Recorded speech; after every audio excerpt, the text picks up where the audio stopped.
viejos estadios, la idea es contar dónde jugaba el heptacampeón.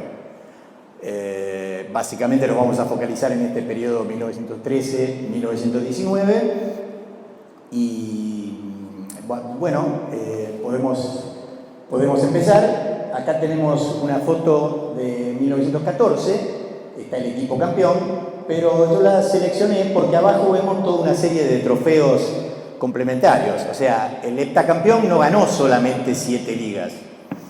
Como bien mencionó Grosito, creo que lo comentaron antes, son 19, en la presentación, son 19 títulos que ganó el equipo. Acá se ven que ya se iban identificando algunas de las otras copas que fueron ganando. La Ibarguren, que se jugaba con el campeón rosarino, la Cusenier, que era un concurso por eliminación que se jugaba con la Liga Rosarina, la Liga Uruguaya, y obviamente la Copa Campeonato, que es exactamente la misma que tenemos acá, que era la que ganaba el campeón de liga.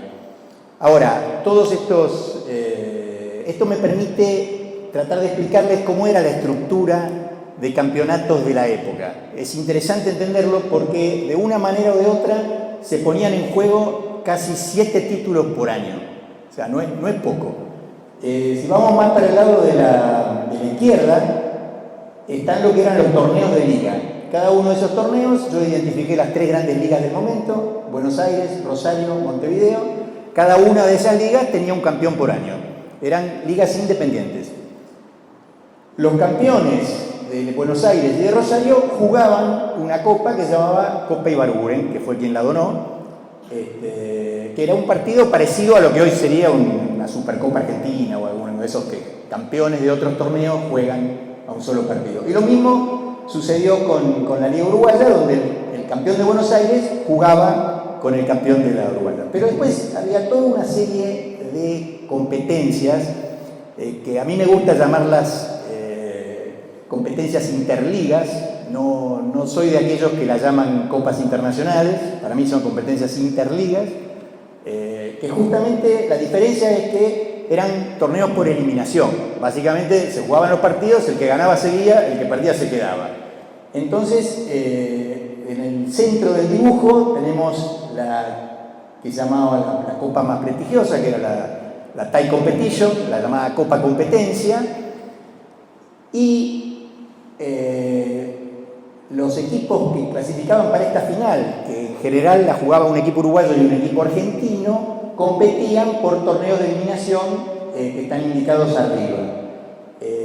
Hay bastantes discusiones entre los historiadores si los ganadores de las copas competencias locales dan título o no. Yo no voy a entrar en ningún tipo de discusión sobre esto, la vamos a considerar porque hay cierta anuencia de que esta es lo que se hace.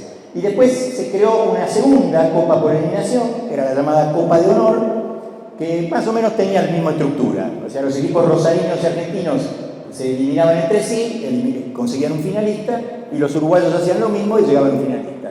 La diferencia es que la Thai Competition, la final se tenía que jugar siempre en Argentina, y la Copa de Honor, la Cusenier, siempre se tenía que jugar en Montevideo. Entonces, acá hice yo la tabla, cada una de las columnas muestra todos estos 7 campeonatos, estos 7 títulos que vimos, y obviamente hay mucho celeste, porque son los 19 títulos que ganó el heptacampeón, digamos, en este arco de tiempo entre 1913 y 1919, hay un título de Copa de Honor de 1912, como para juntar toda la... Claramente el equipo dominante de la segunda década del siglo XX. Entonces ahí tenemos las 7 ligas. Yo tracé unas líneas horizontales, pues justamente marcan lo que Gorosito marcó con tanta claridad, las escisiones que tuvo el fútbol. Entre 1912 y 1914, Racing jugaba en la Asociación Argentina y estaba la federación que había creado Gimnasia de Buenos Aires. Entre 1915 y 1918 se jugaba en una sola liga, y ya en 1919 Racing pasa a la Liga Amateur, a la Asociación Amateur, y ya no compite por las otras copas que habían quedado en la Asociación Argentina. O sea, ya no tuvo la posibilidad de disputar estos torneos. Entonces, vemos que de los 7 títulos hay años donde Racing logró 4 de ellos. La temporada muy exitosas. Tenemos la de 1913, la de 1917, campeonatos donde ganó varios títulos. Y una particularidad que siempre a mí me llamó la atención y es la Thai Competition, la Copa Competencia, donde Racing no ganó ni la local ni la internacional. Era el karma de ese equipo. Nunca pudo, es muy raro, porque si se fijan, en la Copa de Honor llegó 4 veces a la final y ganó una edición. En cambio, en la Copa Competencia no era lo fuerte. Entonces, ese equipo de Racing, para jugar todos estos torneos, lo tenía que hacer en canchas de todos los equipos. Yo hice la cuenta, el equipo jugó contra 39 equipos diferentes. De esos 39 equipos, 14 ya no juegan más al fútbol y 25 están vigentes. Y de esos 25 hay una particularidad bastante interesante: 12 hoy juegan en primera. O sea, la mitad de los equipos que hoy juegan en primera jugaron contra el heptacampeón. Otros 11 equipos están en el ascenso y 2 equipos son uruguayos. Y la actividad se desarrolló en 32 canchas distintas, incluyendo la de Racing. Yo acá hice este es el plano del Gran Buenos Aires, traté de indicar los números, vamos a ir recorriendo cada una de esas canchas muy rápidamente, pero tratando de seguir un orden geográfico para tratar de no perdernos y ver dónde estamos ubicados. Es importante decir que ese heptacampeón jugó 190 partidos, de los cuales ganó el 80%, lo cual es una cifra realmente insólita. Tuvo un promedio de gol de 2,8 goles por partido, lo cual también es un altísimo promedio de goles, realmente equipo dominante en absoluto de la época. Acá tenemos la lista de los estadios, vamos a ir pasando rápidamente todos, pero en la mitad de los partidos lo jugó en Alsina y Colón, básicamente porque era donde hacía de local y porque muchas veces, por ser un estadio importante, aún Racing haciendo de visitante en su propia cancha. Y después tenemos los otros estadios, la cancha Independiente. Muchos de estos estadios que vamos a ver ahora los mencionó Gorosito en su presentación. Entonces empecemos con Alsina y Colón, que acá es donde se forjó el heptacampeón. Esta es una foto muy antigua, esta es una de las canchas más antiguas del fútbol argentino, de 1906. Acá tenemos su primera concepción, solamente con la casilla que hacía de vestuario, sin ningún tipo de tribunas.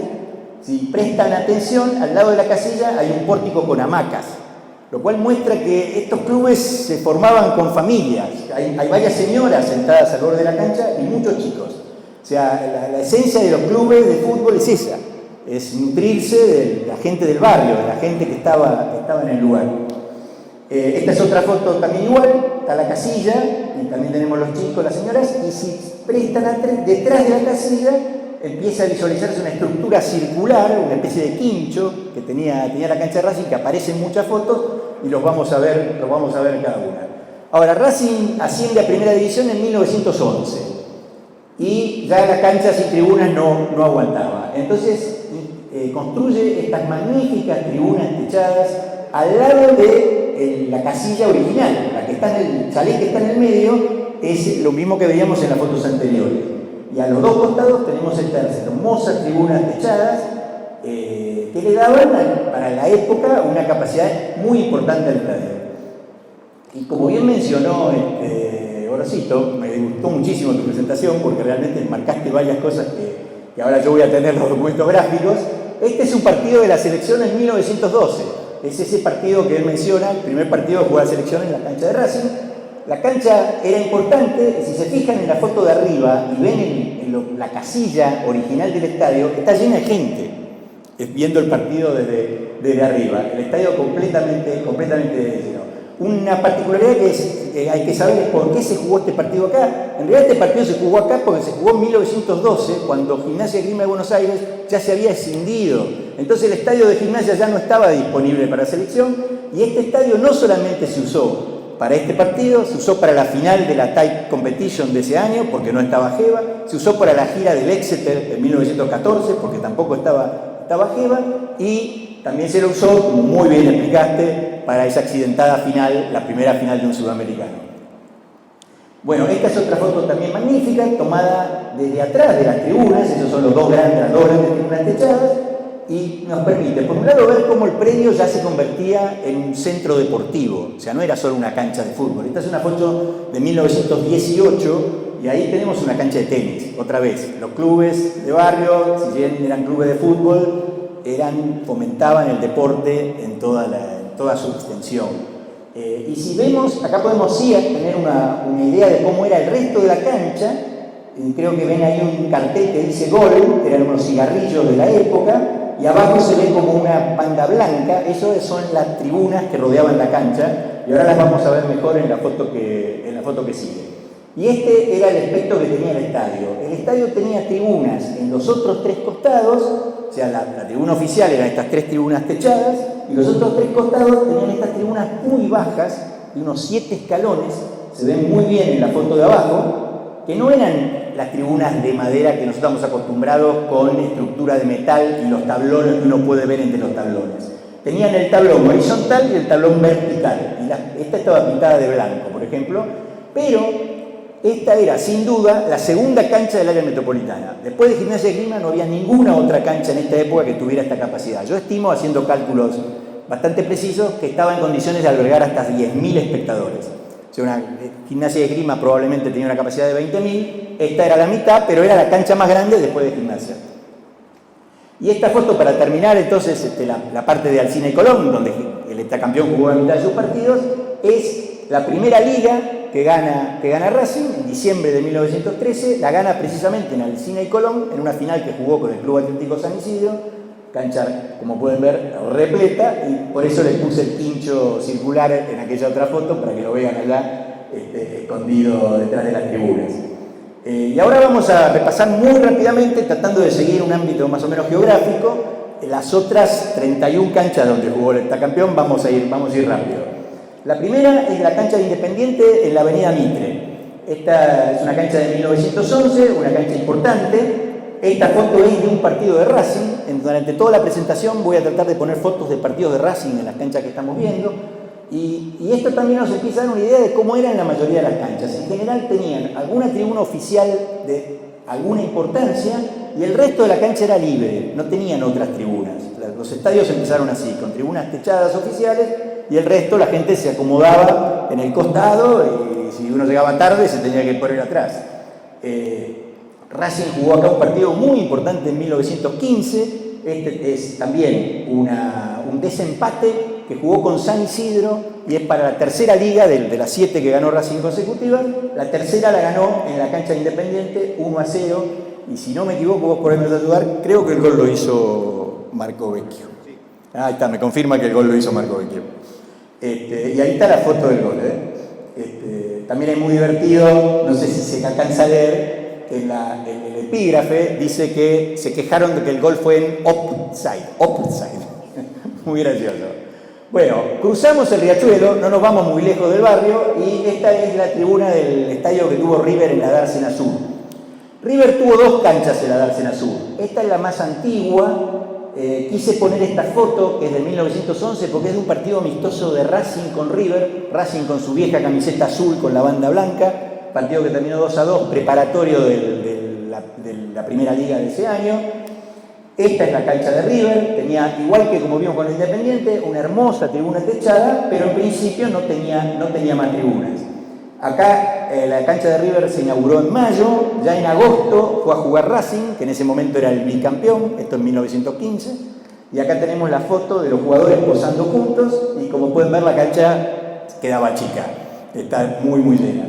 2 años después, River Plate empezó a construir tribunas en su estadio. La banda de arriba muestra que sobre la calle Pinzón tenía una tribuna de 4 escalones, que no es una tribuna muy distinta a la que vimos que tenía Racing en Alsina y Colón. Y sobre la cabecera de Gaboto tenía una tribuna cabecera relativamente importante. Se estima que la cancha de River podría albergar entre 8.000 y 9.000 personas más o menos, ya en el año 17. La de Racing, como dijimos, ya albergaba 10.000 en el año 12, o sea, estamos 5 años antes. Si nos corremos 3 cuadras por la calle Gaboto, llegaríamos a este estadio. Este es el estadio de Boca en la Dársena Sur, y esta es la hermosa tribuna que tenía Boca en esa cancha. Lo que poca gente sabe es que esta cancha se inauguró en 1916, y esa tribuna en realidad se inauguró en 1914 en la cancha de Wilde que tuvo Boca durante 2 años. Cuando se tuvieron que ir porque se quedaban sin socios y era muy difícil llegar, desarmaron la tribuna y se la llevaron. Y esta es otra característica que vamos a ir viendo en toda la presentación. Es normal que las tribunas de madera se desarmen y se monten en otro lado. lo cual era muy conveniente porque gran parte de las instituciones no eran dueños de los terrenos que ocupaban, entonces alquilaban lugares y si tenían problemas con el dueño podían por lo menos rescatar parte de las instalaciones. Esta foto es del equipo de Racing, 1915, si uno ve el epígrafe dice fútbol en Avellaneda. Cualquiera pensaría que es un partido en Alsina y Colón. Pues no, este es un partido que Racing jugó en Wilde, a donde jugó dos veces, ganó las 2 veces que jugó ahí. La cancha, volvemos a la Dársena Sur, esta es la cancha de Boca, vean que sigue el mismo parámetro de las otras canchas. La tribuna lateral que enfrenta tiene una pequeña tribuna de 5 o 6 escalones, no más. Y de la cabecera, una tribuna cabecera un poco más importante. Si quieren tomar una idea geográfica de dónde estamos, ese edificio que se ve atrás es la usina eléctrica de la compañía Ítalo-Argentina. Hoy es la usina del arte en La Boca y entonces les permite saber dónde estamos. No nos vamos del sur de la ciudad de Buenos Aires y esta es una toma aérea de Barracas. Acá yo les marqué 5 canchas, esta foto es bastante nueva, es de 1935, no es la época del heptacampeón, pero el heptacampeón jugó en 2 de estas 5 canchas. Primero jugó en la cancha que vemos arriba a la derecha, la cancha de Santa Elena y Iriarte, la avenida Iriarte Santa Elena, que era la cancha del Club Riachuelo. El Club Riachuelo fue un club que jugó un solo año en primera, 1913, y después, cuando descendió, su plaza fue comprada por Sportivo Barracas, que jugó 2 años en intermedia y después ascendió. La cancha de Sportivo Barracas, como bien dijo Gorosito, se inauguró en el año 20 recién, o sea que el heptacampeón acá no podría haber jugado. Y el otro partido que jugó Racing en el barrio es al lado de la iglesia del Sagrado Corazón, sobre la avenida Blesarfe, donde estaba la cancha de Columbian, un club que también se llamó Hispano-Argentino y donde Racing jugó un partido. Cruzamos de nuevo para el lado del Gran Buenos Aires, seguimos la vía del ferrocarril y vamos a ver una de las canchas más pintorescas que le tocó jugar al heptacampeón. Si ustedes prestan atención, la foto de arriba por ahí la identifican, son los talleres del ferrocarril en Remedios de Escalada. Ese es el Puente Viejo, que todavía está, aunque ahora ya no se usa, la vía del ferrocarril, la estación, se ven los andenes de la estación, y si se fijan bien arriba a la derecha, se alcanza a ver la cancha.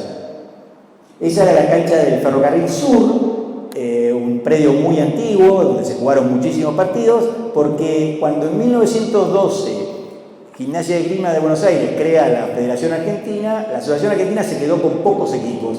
Entonces al año siguiente decidió incorporar a todos los equipos de la intermedia a su primera división. Y ya que estaban, también decidieron invitar a un equipo del Ferrocarril del Sur, que se armó para la ocasión, que jugó ese año, 1913, y en 1914 ni siquiera terminó el campeonato, pero a Racing le tocó jugar 2 veces en esta cancha, lo cual es relativamente una curiosidad.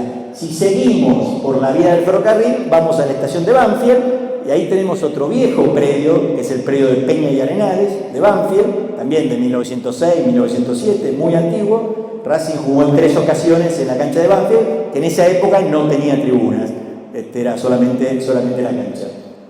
Nos vamos para el lado del Río de la Plata, para la Barranca Quilmeña, otro predio muy antiguo y que todavía está vigente. Esta es la cancha del Argentino de Quilmes, donde el heptacampeón también tuvo su actuación. Y a pocas cuadras tenemos esta linda tribuna que es Guido y Sarmiento, la cancha del Quilmes Athletic. Esta es una cancha que a los hinchas de Racing debería traerle bastante buenos recuerdos, porque el año que Racing sube a Primera División, 1910, en esta cancha ganó la final de la Copa Bullrich, que era el concurso por eliminación que jugaban los equipos del ascenso, los equipos de intermedia.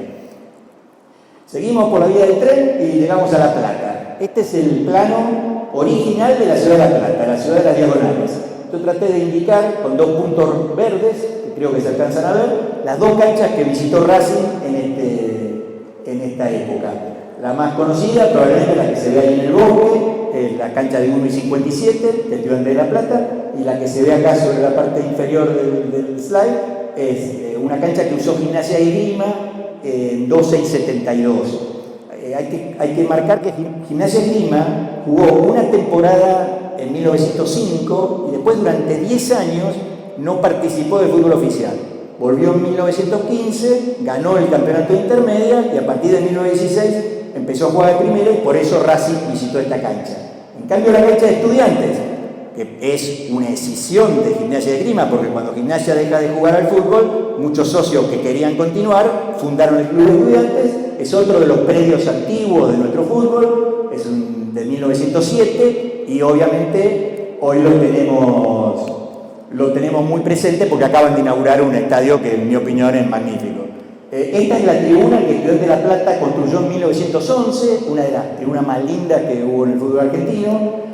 Y podemos verla, ahí la tenemos en su amplitud arriba, pero vean que abajo, esta es la misma cancha, el resto del campo de juego no tiene tribunas, tiene una barandita, un parapeto y la gente se acomoda, o sea, no son estadios, son canchas de fútbol con alguna tribuna.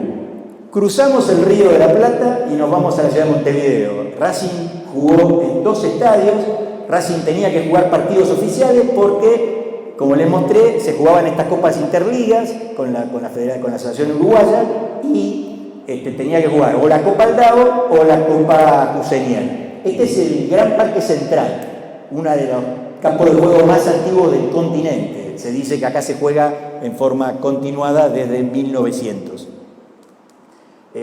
Como ven, ya es un estadio un poco más importante. Si bien tiene su tribuna techada, como siempre, todos estos estadios, la tribuna lateral oficial, pero enfrente tiene una tribuna bastante importante. Este es un estadio que se estima que llegó a albergar 15.000 personas. En las cabeceras no tenía tribunas, tenía un talud, que es algo muy característico del fútbol uruguayo, un terraplén de tierra donde la gente parada podía ver el partido. Y este es un estadio que quedaba cerca, un estadio efímero, se llamó el Parque Pereira, construido en 1917, también se lo llamaba el Parque de los Aliados, tenga presente que en esa época, del 14 al 18, fue la Primera Guerra Mundial, Parque de los Aliados, y yo personalmente creo que esa debe haber sido la tribuna de madera más grande que jamás se construyó en el Río de la Plata. Se estima que en este estadio, que tenía esa enorme tribuna y tremendos terraplenes alrededor de la cancha, podía albergar hasta 40.000 espectadores. Acá se jugó, y por eso se construyó este estadio, la primera final del Campeonato Sudamericano en la que sí se puso en juego la Copa América, porque en 1917. Y entonces en Racing se jugó la primera final, en el Parque Pereira se jugó la segunda. Y acá lo podemos ver en esta toma aérea, si pueden ver, porque el estadio del Parque Pereira solo estuvo 3 años. En 1920 fue reemplazado por la pista de atletismo que ven sobre la derecha. El Parque Central, que fue la primera cancha que vimos, la pueden ver en la parte de arriba del triángulo. Y en 1930 se les construyó el Estadio Centenario. En estas 3 canchas se jugaron finales de torneos sudamericanos. Y yo siempre digo que en el planeta futbolístico pocas áreas tan chicas pueden acumular tanta historia como estas cuadras de la ciudad de Montevideo. Bueno, volvemos rápidamente a Buenos Aires. Esta es una toma aérea de Caballito, centro geográfico de la ciudad. Podemos ver la avenida Rivadavia, el ferrocarril del Oeste, hoy el ferrocarril Mitre, y allá se alcanza a ver el óvalo de lo que es la cancha de Ferrocarril Oeste, una de las canchas también más antiguas del fútbol argentino, y que mantenía el mismo esquema que hemos visto en todas estas canchas. Una tribuna techada y el resto perímetro libre para que la gente acompañara a la cancha. Esta es una foto de un partido de Racing en 1915, Ceppichín Hospital disputando el juego, y vemos claramente que el resto de la cancha quedaba libre. Si nos corremos y nos quedamos en el barrio, este es Parque Chacabuco. Como vemos, Parque Chacabuco tenía en el diseño original varias canchas de fútbol, una cancha de cricket, una cancha de tenis, una pista de ciclismo y una cancha de bochas. O sea, los parques se veían como áreas donde la gente podía ir a practicar deportes. Y en esta cancha Racing jugó un partido porque durante unos años el Club Atlanta hizo uso de una de estas canchas, la cual jamás pude saber cuál de todas estas que están acá dibujadas, pero era acá. No nos vamos muy lejos del Parque Chacabuco, vamos a Boedo, y acá tenemos la esquina de Avenida La Plata y Avenida Chiclana. Acá es donde se forjó el clásico entre Huracán y San Lorenzo. La cancha de Huracán quedaba en Avenida Chiclana y Alagón. La cancha de San Lorenzo, obviamente, en la Avenida La Plata. Vemos la cancha de Huracán, mantiene el mismo esquema. Una cancha casi sin tribunas y una casilla donde vestuarios para árbitros y jugadores y alguna pequeña rampa para que pudieran ver el partido. La cancha de San Lorenzo fue una cancha más importante. Acá es un partido de Racing, yo hice un montaje para que se pueda ver la tribuna en su integridad. Acá les quiero contar, la particularidad de esta cancha es la siguiente: si ustedes prestan atención, la tribuna está en la mitad de la cancha, como más o menos hemos visto todas las otras canchas, tienen la tribuna oficial en la mitad. Ahora, cuando se construyó el gasómetro, la tribuna ya no está más en la mitad de la cancha, está en el costado. Yo les conté que las tribunas se movían, pero este no es un caso en que la tribuna se movió. Este es el único caso donde lo que se movió fue la cancha, porque para hacer el espacio, para poder construir esa tremenda tribuna de local que tenía San Lorenzo sobre Avenida La Plata, la cancha se corrió hacia el interior de la manzana. Entonces, la tribuna techada que estaba en el medio quedó exactamente en el córner. Esa tribuna se quedó ahí hasta 1940. Es una de las tribunas que más tiempo tuvieron en el fútbol amateur. Y ya para irnos de esta zona de Buenos Aires, vamos al Parque Centenario. Acá yo marqué en un verde un poco más oscuro la cancha que nos va a ocupar en el momento. Esa es la cancha de Estudiantil Porteño, en Campichuelo y Gaona. Y quise marcar otras canchas posteriores a la época del heptacampeón. La cancha que está en la parte inferior es la de Almagro, en Gaona y Amambay. La que está sobre la avenida Warnes es la cancha de un club que se llamaba Liberal Argentino, y la que está un poquito más arriba, la del Club Alvear, un club de la Asociación Argentina. Acá vemos la cancha de Gaona y Campichuelo, donde Racing también la visitó, y esta tribuna había sido construida 3 años antes en Ituzaingó. Cuando Estudiantil Porteño obtuvo el alquiler de este lugar, que era mucho más cómodo, levantó la tribuna, se la llevó y la montó tal cual la tenía en este otro predio. Nos movemos para el norte ahora de la ciudad de Buenos Aires, y otra de las canchas que visitó Racing es la de Virrey del Pino y Superí, la cancha del Belgrano Athletic, que hoy está tal cual estaba en esa época. Y como pueden ver, ahí arriba tenemos una foto. Ese es un partido de Quilmes y Tiro Federal, jugaron en 1912, tenía 3 lucarnas. Ahora la tribuna está un poco reformada, es un poco más chica, pero han tratado de preservar la misma arquitectura. Yo siempre digo que si uno quiere ir a ver un partido de rugby en condiciones como si estuviera en el siglo XIX, ahí lo puede hacer hoy en día. Es un lugar bastante interesante. Nos vamos hasta la zona de Núñez y tenemos hoy, para que se ubiquen, donde dice Hipódromo Nacional, sobre la parte que da al río, ahí está hoy el Monumental de River.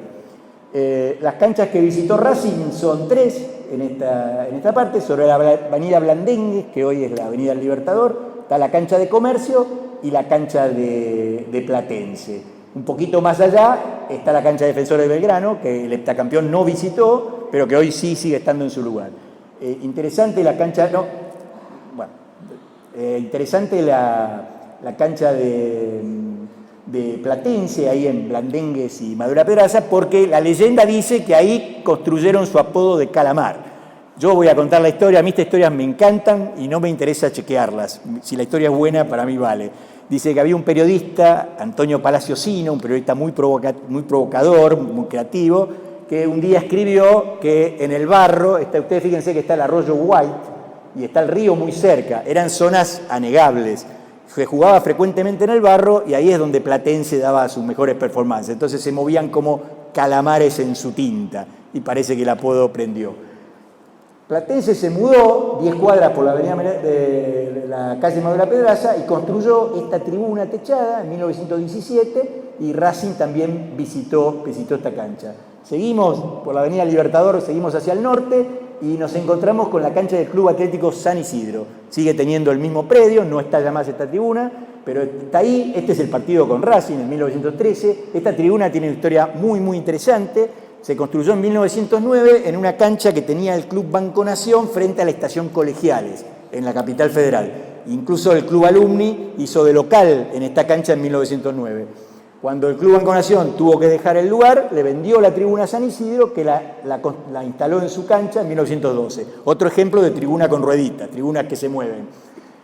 San Isidro fue un rival clásico del heptacampeón. De hecho, en este periodo de 1913 a 1919 es con el equipo que jugó más partidos. Jugó 15 partidos, varios de ellos finales.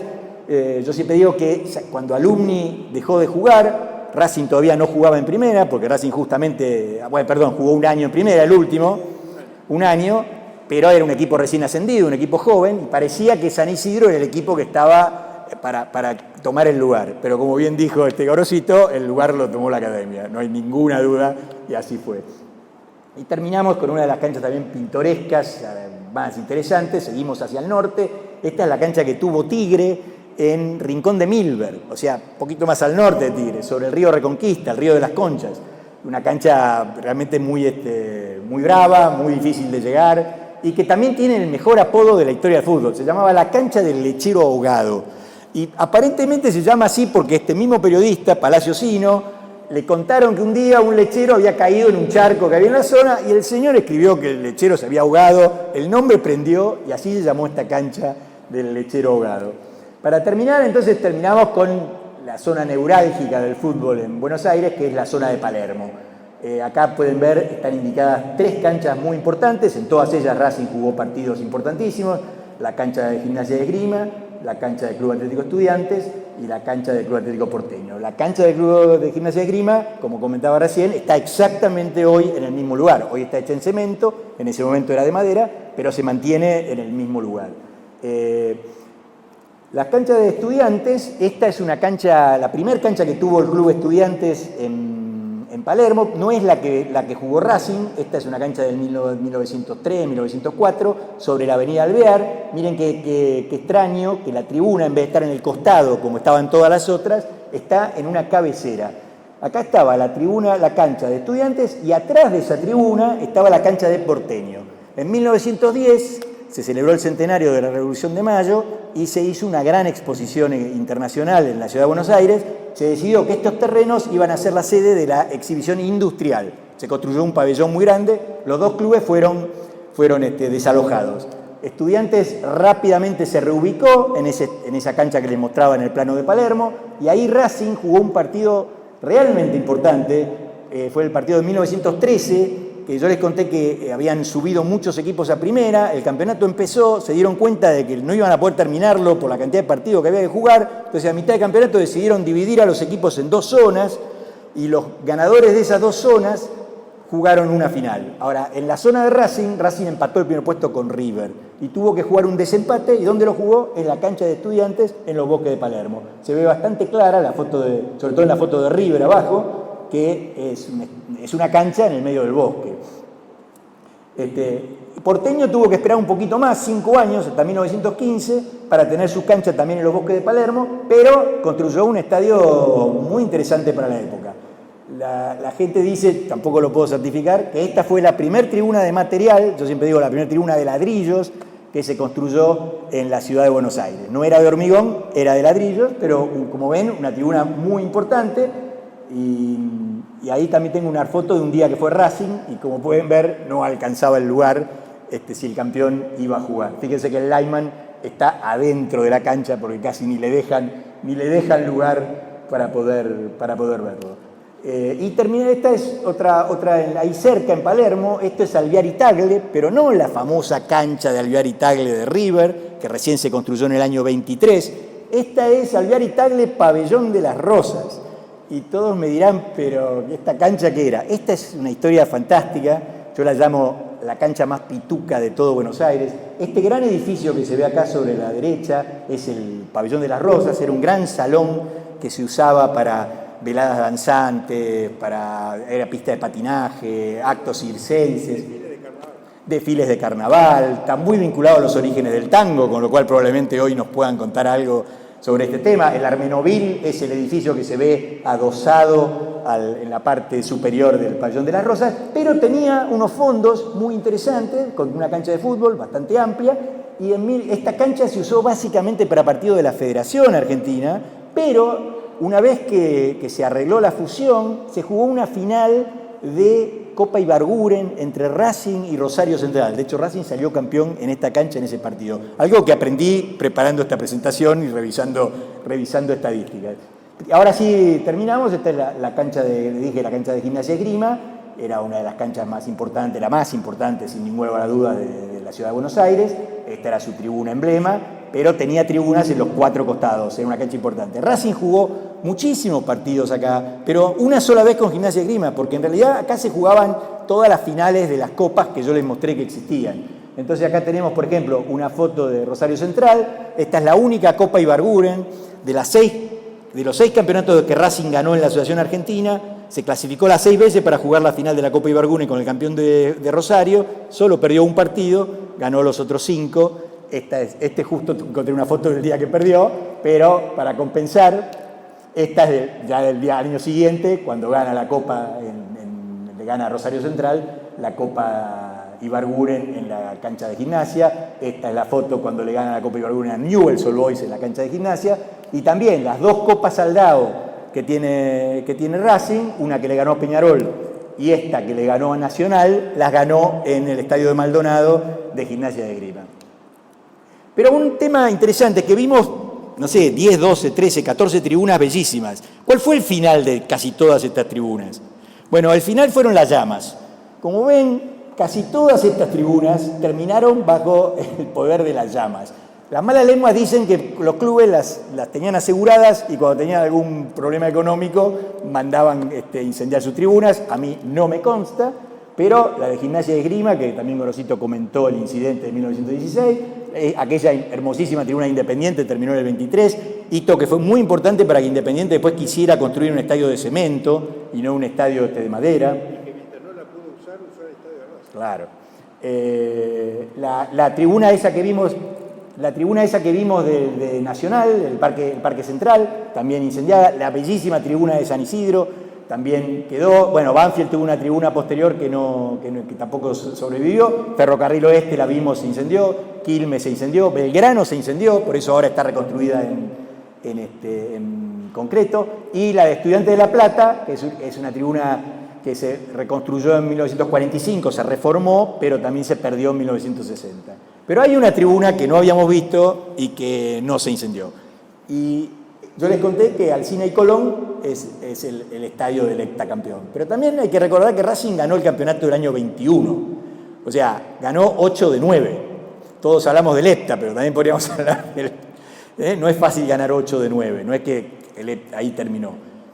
Entonces, esta tribuna, como ven, el estadio se reformó en el año 22, o sea, Racing campeón de las últimas 8 de 9 temporadas. Entonces, lo que se hizo, esta foto es del año 22, si ven, todavía hay gente trabajando en el techo, la tribuna no está terminando, es una enorme tribuna que se construyó, acá se la ve, y lo que se hizo fue, las 2 tribunas techadas originales de 1911 fueron corridas hacia los extremos de la cancha para dar lugar a esta inmensa tribuna, mientras que las tribunas que rodeaban la cancha seguían siendo esas tribunas chicas de 7 escalones. Acá la vemos en toda su magnitud. Personalmente creo que es una de las tribunas más grandes que hubo en el amateurismo argentino. Esta tribuna, con una ligera, cuando en el año 29 Racing construye su gran estadio de madera de 50.000 espectadores, hubo que desplazar esta tribuna un poco para hacerle lugar a las tribunas más grandes que se montaron, algo parecido a lo que contaba que había pasado en San Lorenzo. Para terminar, entonces, terminamos con esta foto, que quería marcarles, es un detalle también muy lindo, que si ven, cuando corrieron las tribunas, aprovecharon para poner este hermoso monograma que tiene Racing, que es realmente es muy bonito, y que lo lucieron durante varios años sobre esas tribunas. Les agradezco la atención y espero haber cumplido el tiempo.